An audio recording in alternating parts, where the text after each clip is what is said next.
Assalamualaikum warahmatullahi wabarakatuh. Alhamdulillah, alhamdulillah, alhamdulillah, alhamdulillah.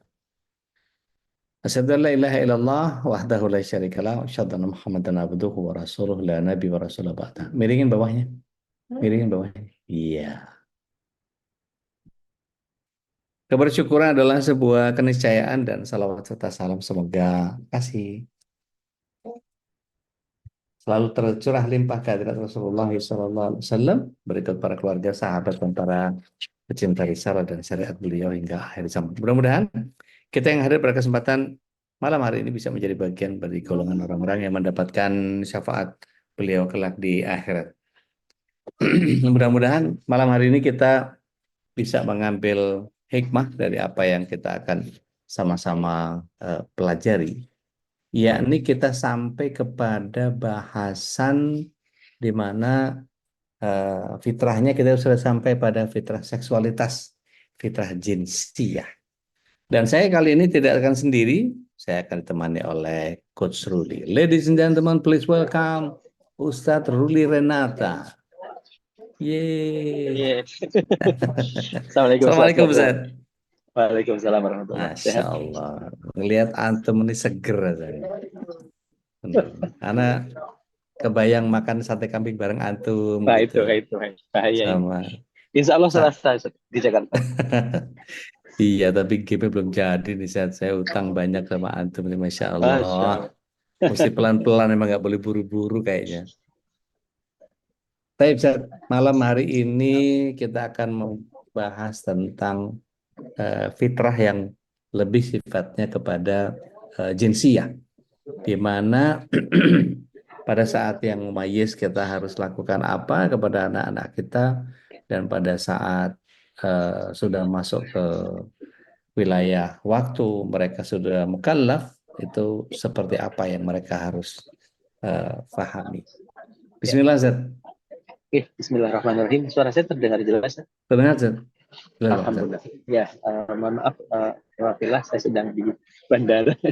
Semoga Allah. ini nanti tidak ada gangguan-gangguan. Ya Rabbi. Alhamdulillah ya. Hari ini kita masuk pada fitrah ke-6 yaitu tentang jinsia. Jadi kalau tentang jinsia atau tentang seksualitas ini yang menjadi titik utama adalah ini sebenarnya sambungan dari fitrah fisik ya. Nanti kalau kita ngomong fitrah fisik, apalagi nanti di usia ketika ngomong mumayyiz ini bagaimana dia akhirnya mendapatkan contoh yang firm. Ini kan kalau kita lihat dari dua, yang pertama adalah ketika kita memahami bagaimana mereka memahami dirinya. Ini kan berarti perlu contoh. Mereka contoh bahwa secara seks, kalau kita ngomong seksualitasnya, nanti seksualitas itu akan berkembang di fase-fase kedua. Di fase-fase kedua. Tapi sebelumnya, dia harus dipastikan dia tahu bagaimana mengelola seksualitasnya dalam artian adalah alat kelamin. Nah, ini yang menjadi titik utama, dan ini bahwa jangan sampai ini loss. Jangan sampai dia akhirnya tadi saya pernah mengalami ada anak SMP itu di rumahnya itu memang di rumah, tapi namanya rumah kan tidak semua kamar mandi itu ada di dalam kamar ya. Jadi dia itu nyebrang kamar mandi itu ke kamarnya itu masih, mohon maaf, dalam kondisi telanjang. Masya Allah. Itu sudah SMP. Alasannya ketika saya ngobrol sama ibunya, nggak apa-apa Ustaz, orang masih kecil aja. Saya langsung gitu. Maksud ngana ini maksud masih kecil seperti apa ini, saya bilang gitu kan. Nah, ini yang terjadi kenapa? Ketika dia tidak paham terkait di mana wilayah-wilayah mana yang harus begitu. Walaupun itu di dalam rumah. Nah, ini berarti apa? Ada harus mulai jadi ketika proses-proses mumayyiz, bahkan kalau nanti sebelumnya itu jauh di sebelumnya, bagaimana dia tahu mana yang boleh dipegang, mana yang tidak boleh dipegang, mana yang boleh terlihat dan mana yang tidak boleh terlihat, sampai pada akhirnya dia berani mengatakan tidak. Nah, ini yang nantinya ini secara fisik. Baru nanti kita ngomong ketika ngomong seksualitasnya bertumbuh, dia sudah mulai ada rangsangan. Bagaimana ini mengelola rangsangan dulu? Ini proses tahap kedua di mana ini perlu orang-orang perlu belajar ya, orang tua perlu belajar mengelola emosi. Nah, ini nanti nyambung sebenarnya. Ada sambungan yang sangat luar biasa antara secara fisik dan secara emosi. Karena apa? Itu kan dorongan emosi ya, ketika seorang cewek lihat cowoknya ganteng ya, dan cewek ganteng, apalagi hari ini nanti dengan drakor segala macam yang bla bla bla bla bla bla ini yang jadi masalah ketika dia tidak bisa menjaga itu jadi itu mungkin jadi sebagai pengantar dari Baik. Tahun 2004 kalau saya nggak keliru, Ustaz. ya. 2004 itu ada satu penelitian survei Ya, yang dibuat oleh lembaga swadaya masyarakat. ya, Eh, Isinya cukup mencengangkan, Ustaz. ya, Anak-anak yang masih virgin ya, itu usia 9 tahun, Ustaz. ya, Itu eh, salah satu dampaknya mungkin itu, Ustaz, ya. ya, Sehingga ketika eh, banyak orang tua yang tidak peduli dengan apa namanya kondisi-kondisi anak kita yang eh, mulai mukallaf, mulai baligh, itu ya, kemudian Rasulullah SAW bahkan memerintahkan 7 tahun pisahkan tidurnya. ya. Itu bagian yang kemudian kalau kita eh, pretelin satu-satu, langkah apa yang paling paling apa antisipatif dalam Ya, konteks ya, ya. itu. Ya, yang pertama adalah mohon maaf, yang pertama adalah secara fisik. Kita harus menyadari bahwa ada fisik yang berbeda. Secara fisik memang fisiknya berbeda, dan di tingkat anak-anak yang masih di bawah misalnya 5-6 tahun, oke, nggak ada masalah, mereka bareng-bareng bermain pun nggak ada masalah ya, itu biasa aja, nggak ada masalah. Tetapi dari sini di situ sudah dipahamkan kamu tidak boleh megang B, megang C, dan kalau misalkan buang air segala macam harus tutup lah segala macam. Itu adalah bagaimana secara fisik dia memahami fisik. Nah, ini fisik dulu. Baru kemudian memang tadi nanti setelah 7 tahun, setelah nanti memajis, dia mulai harus dipisahkan tadi. Mulainya apa? Berarti diajarkan bahwa ada yang beda gitu. Antara laki-laki sama perempuan itu ada yang beda. Berarti kan ada tahapan pengajaran, mengajarkan bahwa Ya. ada perbedaan, bahwa nanti eh, apa namanya, ibu misalkan ini kan juga kadang-kadang, mohon maaf ya, ada anak non sewusan ketika tidur itu harus masih megang megang itu ibunya. Nah itu sudah ini sebenarnya saya Udah nggak sehat ngasih ya. ini bukan. Ya. Jadi ketika kita tahu bahwa kadang-kadang anak-anak kita itu sudah memang harus mulai kita ajarkan kemandirian sehingga Betul, betul. eh, pada saat eh, pada saat usianya ya memang harus diberitahu. Ini seksologi tingkat dasar atau memang kita harus perkenalkan secara anatomi yang memang memang secara apa ya, secara gamblang kita kita kasih tahu atau gimana sih? Nggak, lebih pada bahwa kamu harus menjaga apa yang kamu punya gitu. Oke. Menjaga dan memahami, jadi tidak perlu dikasih anatomi terlalu, bedanya kalau laki-laki begini perempuan begini, nggak Hmm, perlu hmm, seperti itu hmm, juga. hmm. Bahwa kamu harus menjaga tubuhmu, dan ada bagian tubuh yang boleh dipegang, ada yang boleh tidak dipegang. Ada tubuh Oke. yang hanya boleh ibumu tok yang tahu, nggak boleh yang lain, bahkan ayahmu pun nggak boleh. Ya, ya, ya. Nah, ini menjadi penting di awal, karena nanti disinilah pemahaman tentang konsep diri, ya. Ini tentang konsep diri. Belum ngomong konsep emosi, karena kalau setelah sudah selesai di sini, baru kita masuk tahap ketiga, yaitu apa? Konsep emosi. Karena apa tadi?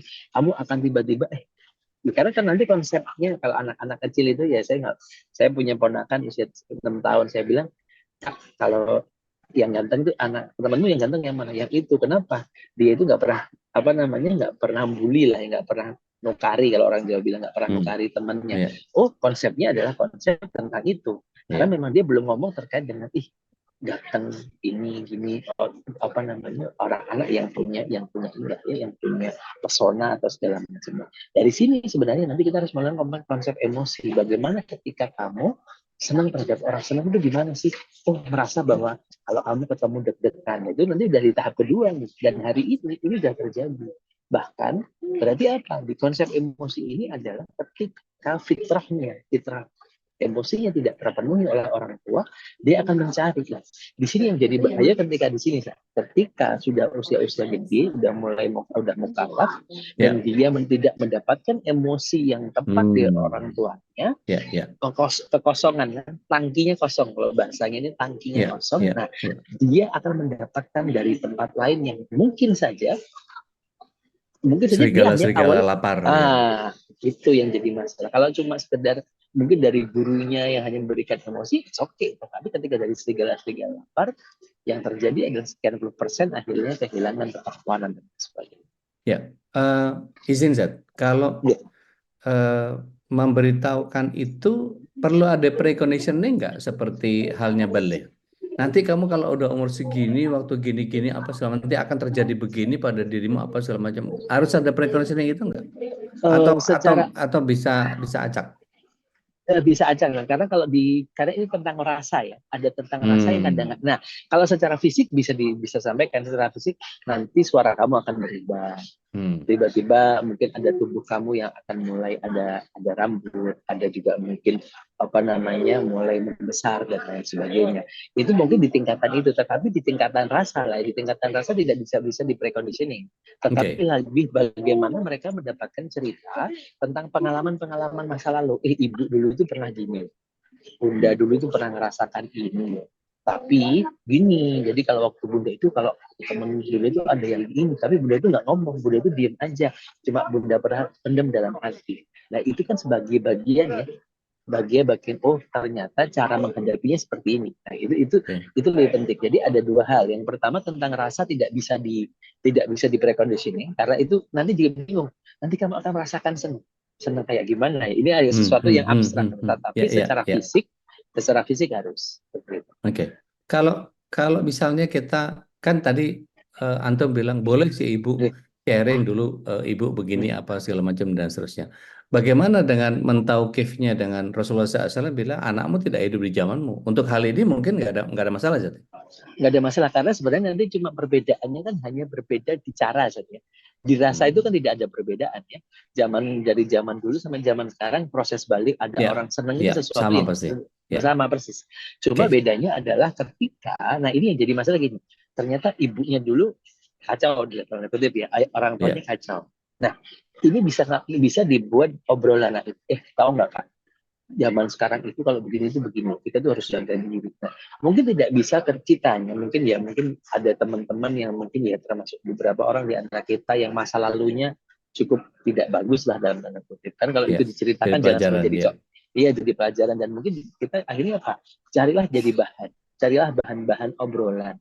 Tapi tidak perlu menakut-nakuti. Ini yang jadi masalah Ya, sebenarnya. ya. Karena kalau Oke. tambah menakut-nakuti, ini yang sering jadi akhirnya orang itu emosinya saja yang kena, tapi tidak kena dalam prefrontal cortex ya. Ketika dia Hmm. cara berpikirnya tidak seperti itu. Nah, Ya, bagaimana hari ya. ini kita itu masuk pada titik bagaimana sampai pada mereka itu mau berpikir bahwa ini tubuhku, aku harus menjaganya, ini perasaanku tidak boleh dimainkan oleh orang. Itu yang menurut saya di sini yang perlu dijadikan apa namanya di underline.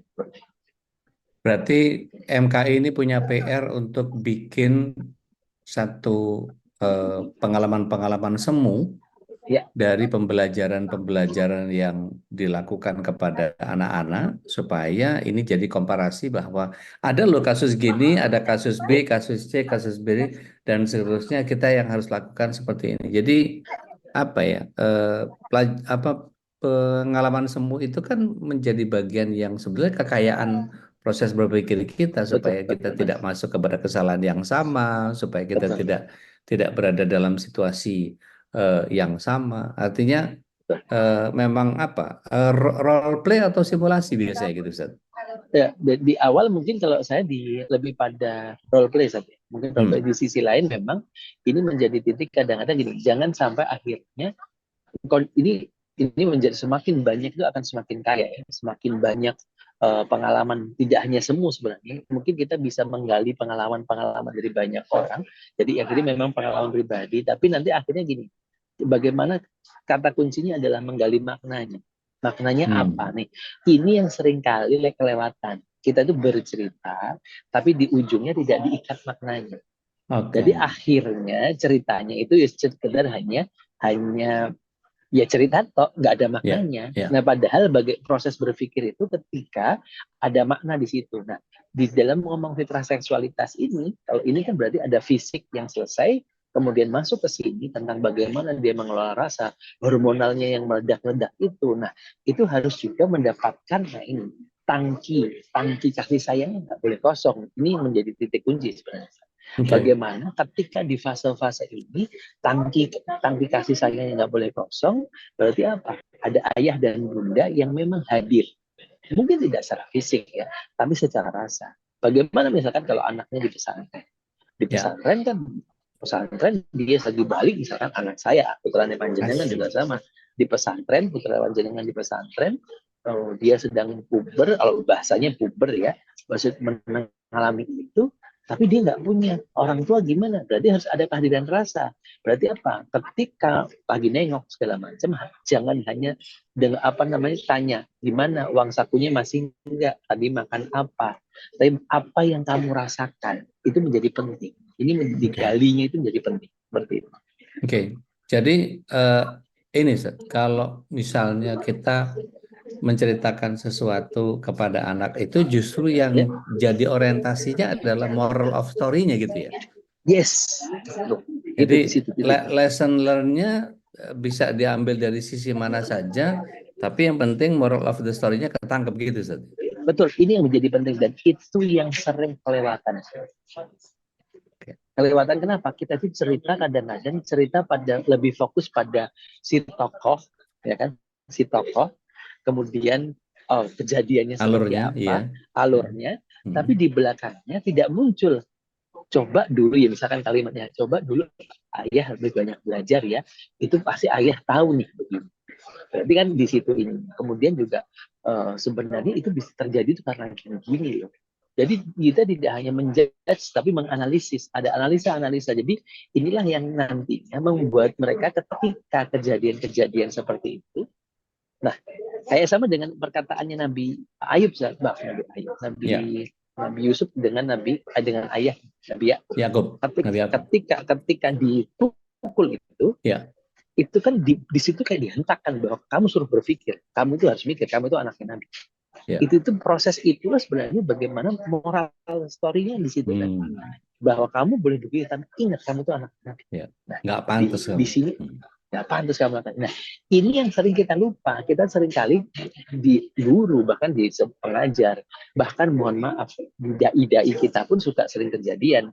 Kalau lagi ceramah cerita panjang, tapi tidak ada moral story. Hmm. Akhirnya apa? Ya, ya, ya. Yang diingat sampai nyampe rumah itu Ceritanya tadi doang. jual ceritanya doang, tapi tidak muncul di sini, tidak ketangkap ini maknanya. Sama dengan di anak, apalagi ini tentang rasa. Tentang rasa tidak sesederhana bahwa, oh kayak tadi, kalau ngomong tentang fisik, kita lihat ada tanda-tandanya. Tapi ketika ngomong tentang rasa, apalagi seksualitasnya tentang hormon, ketika hormonnya sedang meledak, kan tidak sederhana itu. Sama dengan Ya. ketika, mohon maaf, ketika wanita sedang menstruasi, kita tahu secara konsep nanti kalau menstruasi itu emosinya lagi naik. Tapi ternyata ngadepinya kan nggak bisa pakai teori. Ya. Seperti itu. Jadi pada kondisi-kondisi tertentu setiap anak kemudian menjadi beda-beda penanganannya gitu ya. Sangat, sangat, sangat. Dan Karena ini orang, kan ya karena biasanya jenis makanan, protein tinggi, seafood, apa segala macam itu kan membuat orang kemudian yang apa ya seperti libido lah apa segala macam itu kan jadi tontonannya, apa yang ah didengar. ya ya ya ya ya. Saya pernah lihat ada satu video tangkapan CCTV Ya. itu ketangkap sama ibunya ketika ngecek CCTV. Yang terjadi karena bapaknya meninggalkan salah satu video tontonan bapaknya, Mhm. dibuka sama anaknya, dilakukan sama kakaknya. Ya, Usianya masih sekitar 4-5 tahun. Ustaz. Dan ya, mereka melakukannya for fun. ya. Tidak ada kenikmatan seksualnya, tapi mereka melakukan sesuatu yang sangat tidak pantas dan itu wow. ngeri gitu nontonnya gitu. Ya, Jadi satu. ini anak umur 4-5 tahun loh ini berarti aduh kacau banget ini. Ya, satu, secara hormonal mereka belum berkembang. Jadi memang mereka menganggap kan gini, figur yang mereka percaya kan adalah orang tua mereka. Ya, Apa yang ada di situ berarti tentang kebaikan. Kan gitu kan. Sederhananya konsepnya begitu. ya Mereka Allah. melihat, oh ini adalah, oh orang tuaku nyimpen ini, berarti ini yang Hmm, baik. ya, Oh, karena baik, aku contoh dong. Nah, karena konsep mereka kan bukan benar salah, tapi tentang senang dan ya. tentang ketika sesuatu disimpan berarti kan bukan sesuatu yang salah kan gitu kan. Nah, mereka melakukan itu kenapa? Karena tadi berarti ada konsep mereka di sisi ini mereka memang tidak ini tadi secara rasa mereka tidak ada rasanya karena mereka itu belum berkembang si hormonnya belum berkembang karena nanti berkembangnya nanti setelah proses ketika dia mukallaf tadi. Nah, ini Ya. yang menjadi titik awal sebenarnya bagaimana di kita nih hati-hati banget. Berarti apa? Kuncinya berarti kalau ngomong fitrah seksualitas ini harus ada role model. Nah, role modelnya kalau tadi fisik, kalau ngomong fitrah fisik dikasih makan juga tumbuh sendiri. Selesai silahkan. Tapi kalau di sini ini tidak sederhana itu. Ada perbedaan nggak, Seth? Bagaimana menstimulir anak-anak perempuan, bagaimana kita mengarahkan anak laki-laki, karena memang secara fitrahnya kan beda-beda. Betul, betul. Nah, Treatment yang tentang rasa, membedakan dimulai dari mana, Seth? tentang rasa malu. Oke, Tadi bagaimana al-haya itu. Rasa malu ini memang benar-benar harus dimunculkan. Dimunculkan dan diajarkan pada mereka dan dicontohkan pada mereka. Bagaimana ini kalau ngomong treatmentnya, treatment anak perempuan lah tadi sebenarnya. Berarti harus ada dua hal. Yang satu tentang role model bagaimana ayah nih kalau anak perempuan, bagaimana ayahnya memberikan kasih sayang full kepada anaknya. Yang satu. Yang kedua, ibu menjadi partner ngobrol. Nah, di laki-laki agak beda. Di laki-laki nanti memang bagaimana dia harus ibunya di sini tidak boleh terlalu dominan juga. Ibunya tidak perlu terlalu dominan kalau ke laki-laki, tapi bapaknya lebih menjadi role modelnya lebih kuat. Tapi oke. memang ngobrolnya tidak terlalu boleh ini. Kasus yang Intensnya saya, kalau iya, ya, kasus yang saya hadapi itu di beberapa teman-teman dulu waktu ketika masih jadi entertainer, ya, itu ya, ada anak-anak yang dibesarkan dengan keinginan yang salah. ya, Artinya anak laki-laki didandanin baju perempuan, ya, saking kepengennya punya anak ya, perempuan, diperlakukan kadang-kadang didandanin dengan gaya perempuan, digondrongin ya, panjangnya, rambutnya apa segala macam, perilakunya menjadi begitu mereka agak melambai, senangnya bukan main gitu. Itu jadi ya, kan anak-anak itu kan menjadi seolah-olah diapresiasi dengan tingkah itu, akhirnya makin ya, jadi betul, kacau sudah, makin makin betul, rusak, makin tidak karu-karuan Ustaz. betul, betul, betul. Dan ini sekarang banyak banyak case orang tua menganggap itu sesuatu ya sudahlah, itu kan memang ternyata jalan hidupnya seperti itu. No, it's what a way of Ya, life ya, gitu, ya, atau mungkin ya, tentang ya. jalan hidup, bukan gitu. Itu tentang Mm-mm. pola asuh yang keliru. Akhirnya mereka menganggap itu menganggap itu biasa, tapi itu bukan sesuatu yang biasa. Ini Ya, kerusakan gitu loh. Ini kerusakan dan ini sakit gitu kan. Kalau kita ngomong ini tentang kesalahan, tentang sakit, dan sakit itu nggak boleh dibiarkan. Tetapi kemudian ketika kita sadar bahwa itu sakit, juga akhirnya jangan merasa bahwa di judgment. Kenapa? Karena posisinya mereka itu prosesnya panjang dan mengembalikannya harus bagaimana? Kita harus kembalikan lagi ketika anak-anak usia sudah mukallaf, sudah balik, cara mengembalikannya adalah cara mengembalikan bagaimana cara mereka berpikir. oke. Mengembalikan cara berpikir mereka itu lebih susah daripada membuat kebiasaan baru. Kebiasaan itu gampang dilakukan berapa kali jadi, tapi kalau cara berpikirnya nggak dirubah, apalagi anak mukallaf, nggak bisa. Pada saat dia sudah mukallaf, kira-kira langkah dari lanjutan pembelajaran yang sedang dia memayyiz itu masuk ke tahapan apa aja, Ustaz? Oke, nanti ketika sudah mukallaf, akhirnya kan tadi bagaimana mereka menutup aurat. Nah, Ya, di sini kan nanti kata kuncinya.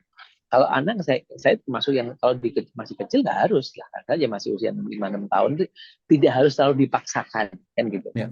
Tetapi bagaimana mereka akhirnya ketika sudah mereka menutup auratnya, proses bagaimana mereka tahu kapan mereka harus membuka aurat dan menutup aurat di rumah dan di luar rumah, baru pergi ke warung kayak gitu kan, kaos kaki ngapain sih kaos kaki ke warung gitu kan, ribet amat sih. Nah, kalimat ini kadang-kadang yang bikin ini kan. Nah, Ya. ini yang harus, ini dari sini ya, dari sini secara fisik diinginkan. Nah, kemudian apa? Di fase-fase sudah mukalaf ini, fase-fase ngobrol yang paling. Ngobrol ini yang menjadi ini. Kenapa?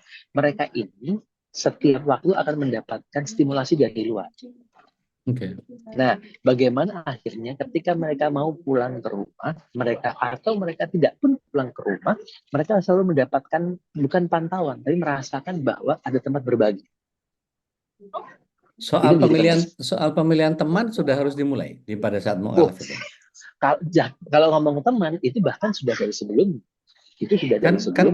kalau di rumah kan anak-anak kita kan juga suka mingle sama tetangga gitu ya. Sementara ada tetangga-tetangga kita yang ya we know lah nggak terlalu taat banget gitu, atau istilahnya normanya longgar dan segala macam. Giliran keluar pakai jilbab di rumah ke tukang sayur ya apa namanya, kok dibilang amal kok ya dosa gitu ya. Kan jadi bagian yang kadang-kadang lah ini gimana sih, kepengen anaknya soleh-soleha tapi lah contohnya aja begitu lah, bagaimana kan gitu. Iya. Nah, memilih jadi gini, nanti akhirnya kita sebenarnya ketika sudah mukallaf dia itu harus sudah bisa memilih. Sudah bisa memilih yang baik dan yang jelek dan sudah bisa memilah. Tapi di sisi lain berarti apa? Dari awal kita harus memang sudah mempunyai bahwa dia punya prinsip. Ini ya, yang seperti Ustadz sampaikan beberapa pertemuan yang lalu, tidak semua anak senang bayi, tidak semua orang senang bayam. Tapi kalau kamu ini, kenapa? Atau sama dengan tidak semua orang melihat lukisanmu bagus, tapi kamu tidak harus. Nah, ini hal-hal seperti ini yang sudah harus diajarkan ketika proses memayis. Ketika mereka sudah mulai diajak berpikir, jadi ketika sudah mukallaf itu mereka sudah tahu, oh aku begini. Orang lain silahkan melakukan itu, tapi aku tidak. Nah, berarti berkat bisa mengatakan tidak dan bisa mengatakan maaf ya, aku nggak begitu. Itu sesuatu yang luar biasa. Oke. Nih Mbak Indah nanya nih, bagaimana kalau anak hanya punya ayah atau punya ibu saja, baik karena meninggal ataupun karena perceraian? Karena bagaimana juga ketika orang tua yang seharusnya jadi role model tapi justru merusak sehingga anak sudah terlanjur memahami figur dengan cara yang cacat. Oke. Ada dari dua sudut anak dan sudut orang tua. Kalau ini dari sudut orang tua, bagaimana ketika orang tua bercerai? Ketika bercerai, ingat, bercerai itu antara ayah dan ibu, bukan dengan anak. Anak tidak ada hubungannya dengan proses perceraian itu.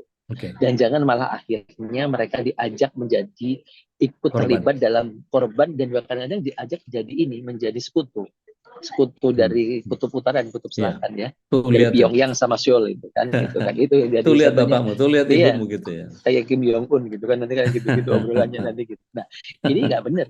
Jadi akhirnya apa? Kita harus bahwa perceraian itu juga sesuatu yang boleh kok, emang nggak boleh, tetapi ingat jangan sampai akhirnya anak dirugikan. Satu. Yang kedua, ketika misalkan proses ayahnya meninggal, anak-anak juga ketika ngomong namanya meninggal itu sesuatu yang takdir ya, bagaimana juga tidak masalah juga saya bilang gitu. Karena kita kembali ke pasal 1, tidak ada namanya ideal. Nah, ini di satu sisi dari sisi orang tua. Kemudian bagaimana kalau orang tuanya salah? Orang tuanya dulu itu udah kacau lah gitu, kacau balau lah orang tuanya. Orang tua mau nggak dengar? Satu sisi. Di sisi anak, kita juga kalau misalkan saya sebagai seorang anak, saya tumbuh besar, saya harus mau bertumbuh. Ketika mau bertumbuh apa? Di sisi anak ini bagaimana kalau ngomong misalkan kadang ada beberapa gini, anak-anak itu yang aku itu melakukan ini karena dulu aku nggak diajarin. Pertama, saya bilang, kamu pengen menghukum siapa? Kamu menghukum orang tuamu atau menghukum dirimu sendiri? Kamu melakukan ini agar orang tuamu susah. Bentar, yang susah buat orang tua kamu. Dalam artian apa? Ditumbuhkan kembali cara ini kan cara berpikir yang keliru ketika merasa bahwa aku sudah terlanjur rusak. Kata terlanjur itu kan sebenarnya ada sesuatu diksi yang dipakai bahwa dia tidak mau berubah. Kan gitu kan? Nah, berarti apa? Ditumbuhkan rasa ingin berubahnya seperti apa. Nah, ini menjadi penting. Jadi apa akhirnya? Kembali tentang proses berpikir. Hari inilah yang sebenarnya gitu. Orang sekolah itu, orang dapat ijazah itu tandanya dia pernah masuk sekolah, pernah berpikiran kata Pak Gerung gitu. Nah hari ini di MKI atau di jamaah-jamaah kita juga harus sama, bagaimana anak-anak kita tidak hanya menerima rasa emosi. Maafin bunda ya nak, dulu bunda begini begini begini. So kalau sudah maafin emang kenapa? Kan Oke. kadang-kadang gitu, pada tidak maafin, tapi nanti habis itu marah-marah lagi loh, gitu ya. Habis marah ini masih gitu-gitu lagi. Nah habis marahin itu, habis minta maaf, berarti kan harus ada follow up-nya gimana, tindak lanjutnya gimana. Oke yuk, kalau gitu kamu butuh apa dari bunda agar kita sama-sama bertumbuh. Apa yang kamu butuhkan, bunda juga gini. Aku bunda akan belajar, kamu juga aku. Nanti gini ya, rule of the game-nya begini. Nah, ini yang menjadi penting. Jadi Ustaz, harus kita beritahukan juga kalau udah mukalaf itu tentang konsep pernikahan itu Ustaz. Oh yes, Tanggung yes, tanggung jawab dalam betul, Islamnya itu seperti betul, apa, betul, seharusnya betul. bagaimana, bahwa kemudian ada ketidakidealan, ya itu pastilah ya. Kalau kita mau lihat Ya, contoh yang paling gampang, Nabi Ibrahim lah ya. Nabi betul. Ibrahim sama Ibunda Hajar itu kan ya 8 tahun loh ninggalin, tapi Ya, anaknya besar dengan kesolehan yang luar biasa karena ya, ibunya tetap mencitrakan bahwa ada untold stories yang menyatakan bahwa bapakmu itu nabi, nak, bapakmu itu. Jadi pencitraan itu positif semua sehingga ketika bertemu dengan bapakmu itu nanti kalau anak, jadi bukan bukan dengan nada yang sentimen, bukan nada yang ya oke lah. Setiap orang pasti punya satu kekurangan dan ya, keburukan. Tetapi ya, kalau kita kemudian mengambil dari sisi baiknya gitu kan, itu kan ya, bisa saja kita ngambil. Tapi bapakmu itu dia baik dari sisi A, B, C, D, ya, sehingga nanti dia akan melihat bahwa oke, saya punya genetik dari ayah saya tentang A, B, C, D. Itu kan ya, jadi bagian yang kemudian Eh, oke, nggak ada yang sempurna, nggak ada yang ya, ideal. Tapi ya, kalau kita kemudian masuk ke dalam sebuah penyadaran bahwa ya cara Allah menghadirkan kita dalam hidup kita itu ya seperti ini, sehingga muncul apa penghormatan dan ya. menjaga kehormatan diri dan orang lain itu jadi mesti mesti juga harus dipahami dalam dalam proses mukalafnya dia itu, Ustaz. Betul, sangat itu betul. Jadi ini memang menjadi penting banget dan ini sering kelewatan. Saya bilang sering kelewatan. Kita bahas nikah itu lebih sering ngomong pada titik pesta. Kalau mau nikah itu harus pesta. Kalau mau nikah begini. Tapi lupa bahwa nikah itu bukan tentang itu saja. Gitu. Itu tuh cuma tentang walim dan walimah itu bukan itu gitu. Kadang-kadang kita itu menyederhanakan walimah itu hanya tentang pesta, udah pesta selesai, bukan itu. Bagus, paling bagus tempatnya, paling bagus bla bla bla, bukan itu. Tapi bagaimana hari ini memang konsep pernikahan dari awal sudah diomongin. Jadi jangan kamu juga di keluarga kami, misalkan saya contohkan di keluarga kami itu dari anak saya kelas 5 SD, kelas 6 SD, saya udah berapa kali nanya, Dok, nanti kamu mau nikah kapan? Lalu kadang-kadang dia nikah itu kayak bunda abah sama umi gitu. Walaupun hanya sekedar itu tahu situ saja bahwa nanti kalau namanya punya anak itu harus prosesnya nikah dulu. Kalau nggak punya ini nggak boleh, nggak bisa gitu kan. Ya dari titik dulu bahwa ada pakem kalau namanya punya anak itu harus nikah dari pakem. Itu dulu dari awal-awal obrolan dan obrolan itu tidak perlu apa namanya, tidak perlu yang gini, saya tidak perlu yang serius-serius banget gitu ya, yang didudukin, ajak ngobrol empat mata, nggak gitu juga, cerita saja gitu, Saya cerita pernah tentang nyoba ini. dudukin anak, saya nangis Zat, karena saya berat. Bapaknya jaluk pangku. Ya itu Ngajar. ini bapak suka mikir. Nah ini yang cerita, maksud saya begini, ini yang menjadi bahwa ketika konsep ini disampaikan, dan tadi berarti apa, menjaga izah. Nah, menjaga izah, kalau tadi kita ngomong secara seksualitas, menjaga izah lawan jenis itu juga penting, menjaga izahnya Ya, ya. suami, menjaga izahnya kakak, dan akhirnya apa, tidak, makanya kan tidak boleh kalau ada aib secara fisik itu kan tidak boleh diomongin kan, itu kan tidak boleh diomongkan, itu menjadi sesuatu yang dijaga. Jadi kalau tadi Ustaz juga sampaikan juga secara fitrah seksualitas itu bagaimana tentang aurat, tentang nanti juga masuk ke dalam perasaan karena ada hormonal-hormonal. Nah ini itu proses dan kita tidak bisa ujuk-ujuk gitu loh. Di Ya, anak-anak ya, nggak pakai jilbab nggak apa-apa, anak-anak di bawah, ada anak-anak di bawah TK nggak pakai ya, jilbab nggak ya, apa-apa, tapi ketika mereka melihat bundanya memakai jilbab dengan senang dan ini, nah itu bagus-bagus juga, tinggal nanti tadi kita ngunci maknanya ketika mereka sudah mengkalah, kenapa sih harus pakai jilbab? Ternyata jilbab itu adalah pakaian ketakwaan, jilbab itu pembeda. Nah, bagaimana mereka merasa merasa apa namanya, punya kebanggaan dengan menggunakan hijab, itu menjadi ya, penting banget. ya. Saya ingat betul ketika anak-anak saya mulai pakai hijab itu saya tanya, kamu berhijab kenapa? Alasannya apa? Hanya karena kamu Islam, hanya karena kamu apa berada di lingkungan yang berjilbab, karena Atau ibumu karena atau atau anaknya ustadz gitu kan, anaknya ya ustadz, gitu. jangan gitu. Iya, malah jadi beban itu, Ustaz. Oh iya. Jadi kadang-kadang kok jadi ini yang Ustaz Dodi ya, waduh, itu langsung gak ada gitu, jadi kayak nggak bisa ngapa-ngapain jadinya gitu. Padahal sebetulnya ya nggak apa-apa, just be yourself gitu. Cuma ya Iya betul. kalau bisa lebih lebih menjaga bahwa bapaknya gitu kok anaknya gitu, ya itu kan jadi bagian Iya yang iya iya ya saya iya iya. ngerasa Iya ngerasa agak dibentengi dengan predikat gitu. Jadi iya iya iya. ngerasa bahwa tapi maksud saya gini, anak-anak itu kadang-kadang saya coba tanya begitu, tahu nggak bahwa Allah ngatur itu di ayatnya? Iya Tahu nggak bahwa Rasulullah SAW ngatur di hadisnya? Oke, yuk kita cari, yuk lihat baca, lihat iya baca. Ini, jadi saya jelasin secara secara sederhana dengan contoh-contoh yang kemudian itu lihat, iya tante tante itu tetangga kita, dia kalau keluar berjilbab nggak berjilbab, tapi kalau pas jemur jemur pakaian dengan daster satu kamisol satu garis iya begitu, kalau jelek kan gampang buang mukanya, Zat.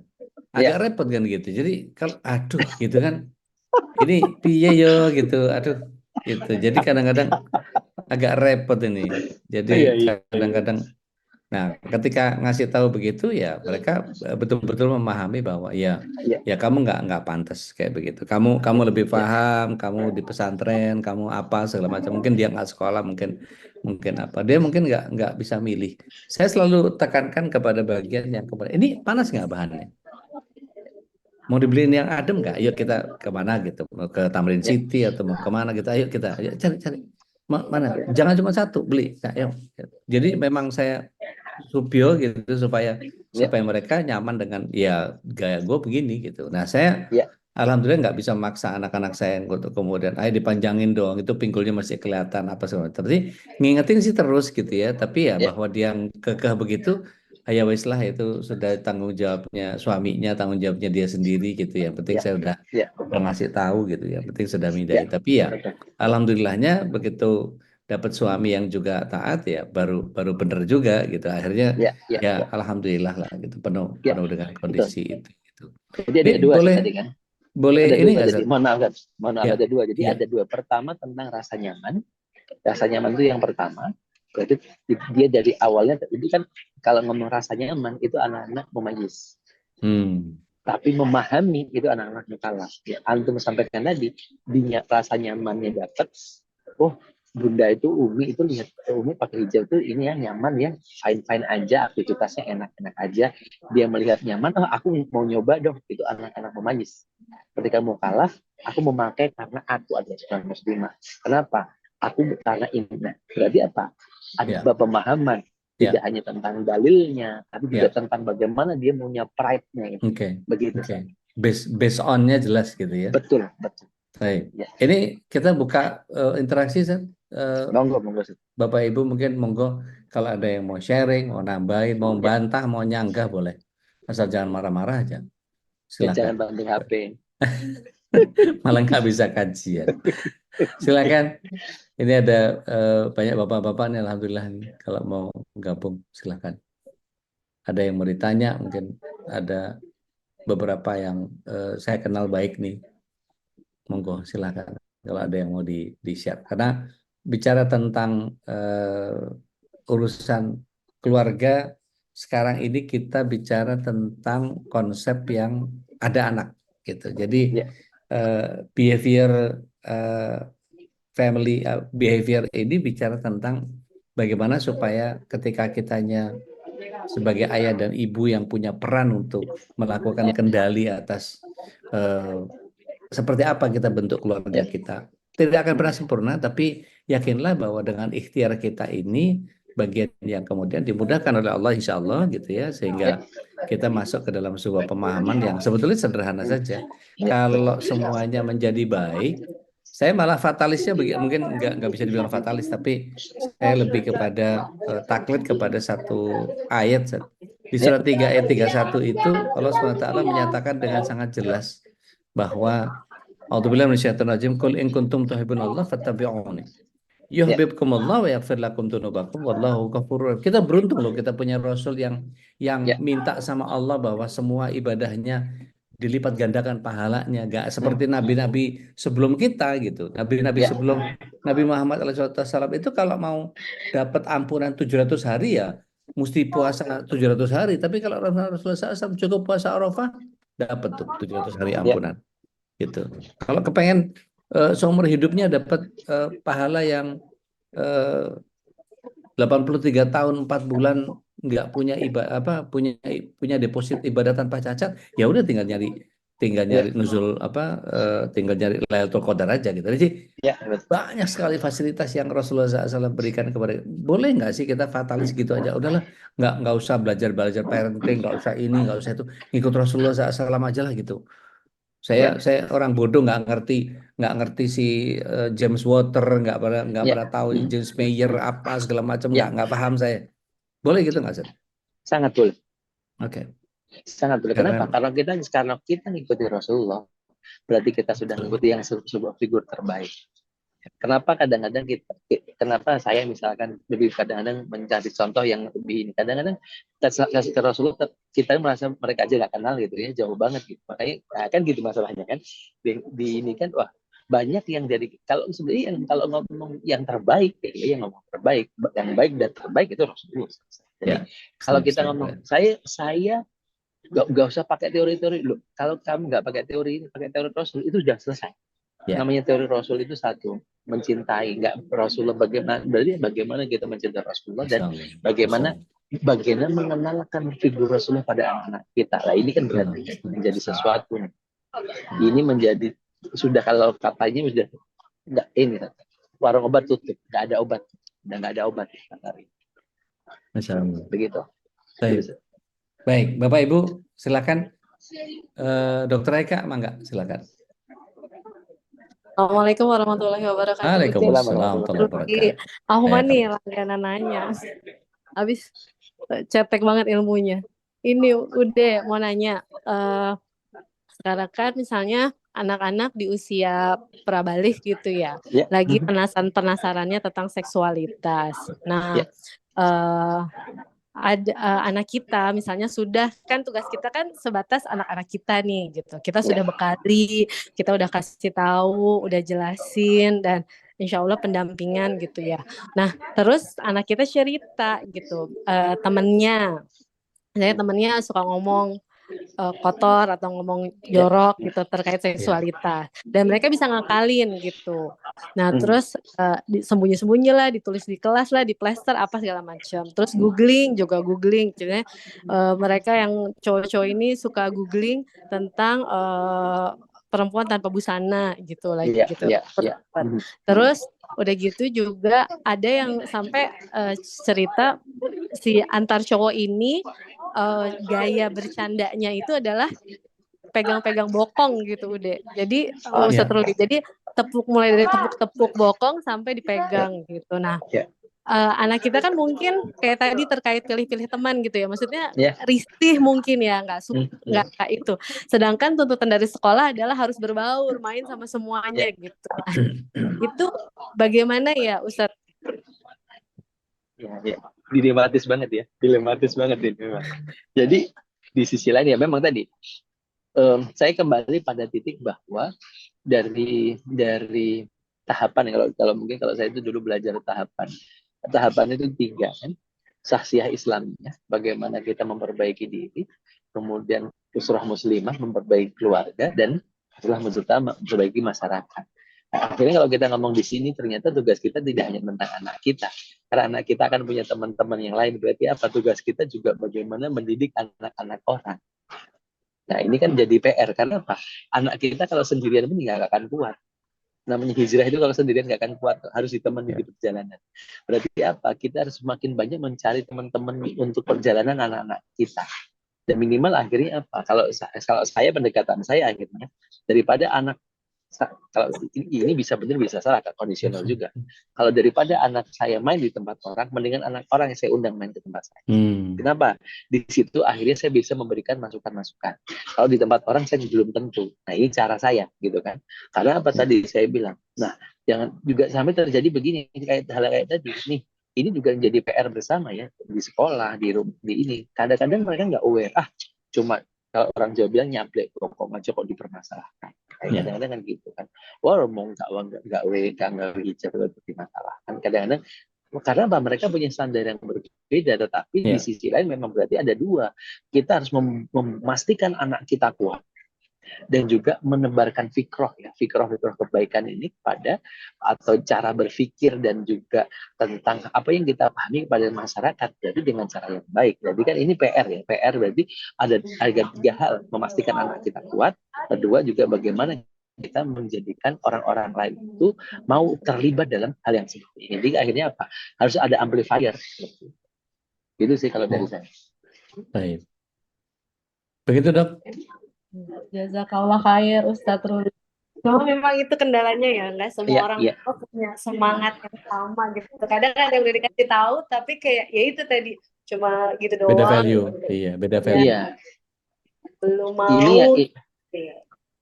Ini memang jadi akhirnya gini, Sat. Memang kita perlu ya tadi ya menyebarkan ini. Bunda Ali Risman sudah sangat luar biasa, teman-teman Bu Hati sudah sangat luar biasa. Tetapi apa? Memang perlu diamplifier terus dan tidak boleh kayak gini itu didiemin. Ya kita harus sering ngomong dan memang kadang-kadang orang itu kalau kita sering ngomong, kalau nggak sering ngomong dianggap sudah semua orang paham. Ternyata apa? Yang paham satu, yang nggak paham 20. Berarti kita harus sering sampaikan terus seperti itu. Insya Allah Ustaz, doain Ustaz. Ya, insya Allah. Oke. Ustaz, jadi minggu depan saya nengok cucu panjenengan, Ustaz. Oh, minggu depan ya? Minggu depan. Minggu depan itu tanggal 9 itu mau nengok cucu panjenengan di UIM. Di mana?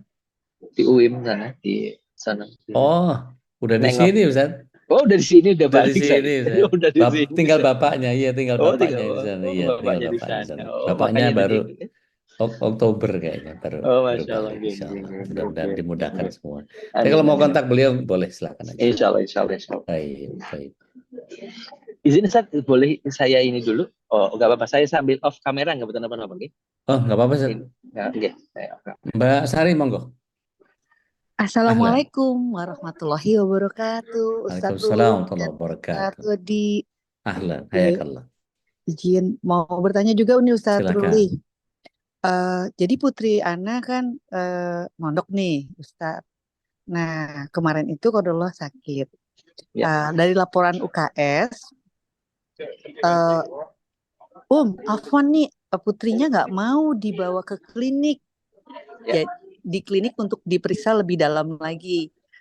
Nah, letak klinik itu berada di markasnya Ikhwan, Ustadz. Nah, Anda dicurigai nih, Ustadz.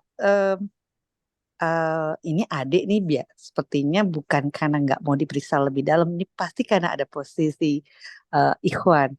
Nah, setelah Anda hadir ke markas, kemudian bicara sama adik di depan Umi yang bertugas bertanggung jawab terhadap kesehatan, terbukalah tuh Ustadz bahwa dia memang tidak mau diperiksa itu karena malu.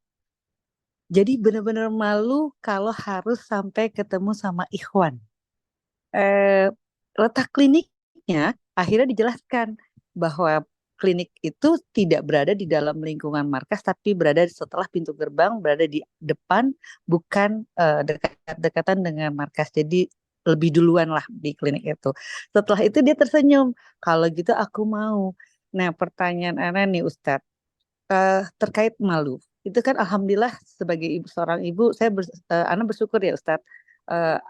Aisyah mempunyai rasa malu untuk berhadapan dengan ikhwan. Tapi sampai di batas usia seperti apakah supaya rasa malu itu tidak sampai ke batasan mana terlihat kalau itu malunya akhirnya jadinya ke misalnya maaf minder itu atau berlebihan rasa malunya itu karena waktu pas dia sempat cerita itu di SD eh, informasi yang didapat tentang seperti tadi kayak Dokter Eka sampaikan ya bahwa benar-benar eh, yang sekarang ini menjelma itu di kalangan anak-anak waktu itu eh, aduh kalau udah sampai bicara tentang kalau menikah itu menyakitkan, menikah itu sesuatu Marriage is yang scary.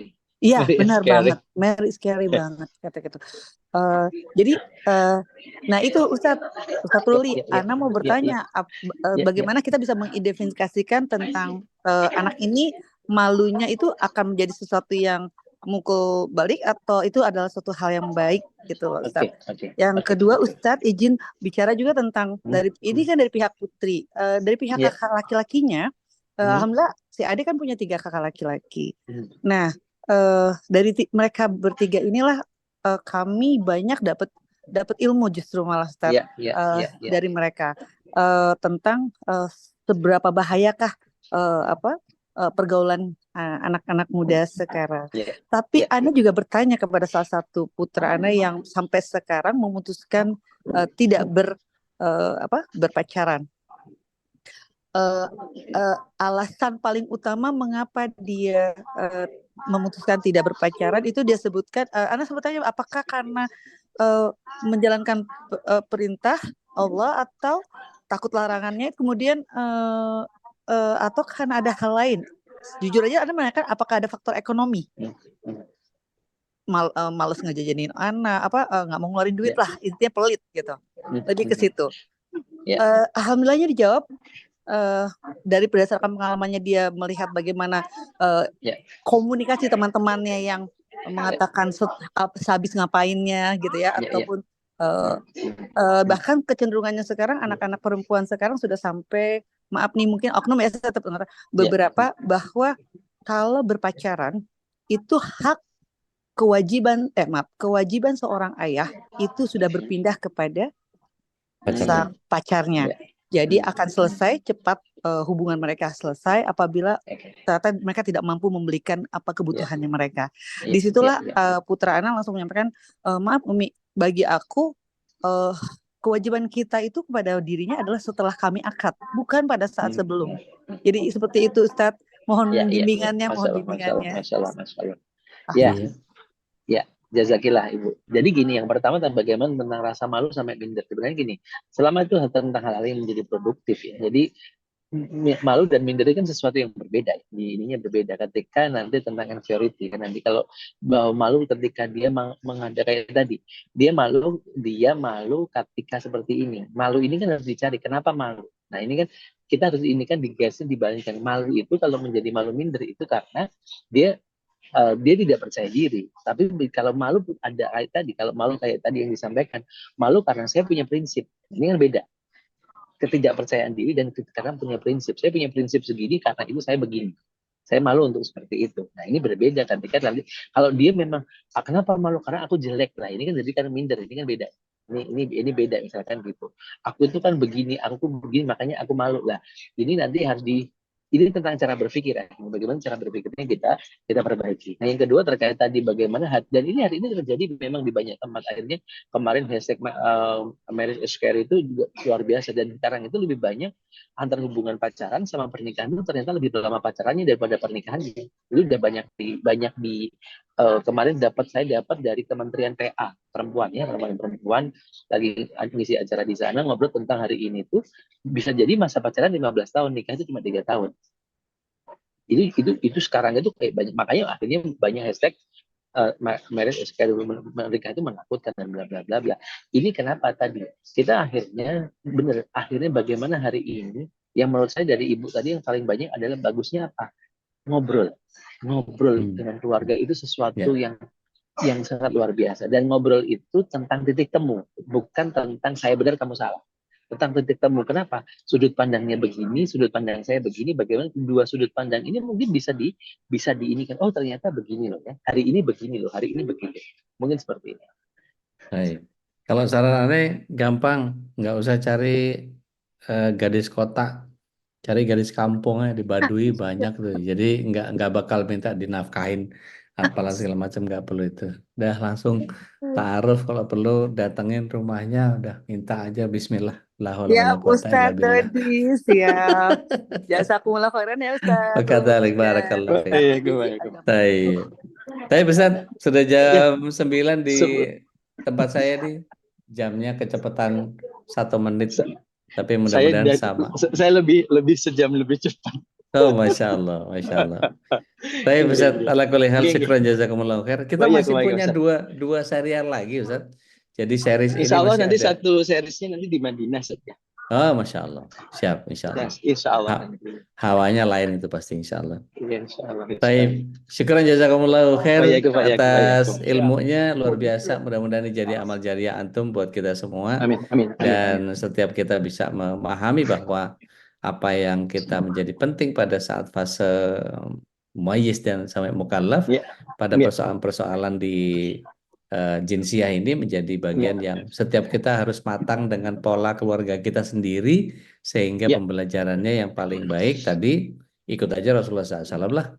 Jangan lupa Ya. di bagian di Tromol Infak ini tambahkan angka 9 di akhir nominal infak supaya kita bisa sama-sama memahami bahwa ini dakwah butuh amunisi, dakwah ini butuh bantuan kita semua. Pengamanan yang sangat luar biasa adalah bagian yang ketika kita mau mengambil alih bagian yang surganya kita dahulukan di awal, ketika kita berhadapan dengan kesempatan-kesempatan mendulang pahala ini. Dari sini saya Dodi Aljambari dan juga bersama Ustadz Ruli Renata yang masih ada di bandara. Mudah-mudahan Allah ridho atas apa yang kita bahas pada kesempatan malam hari ini. Kami pamit undur diri.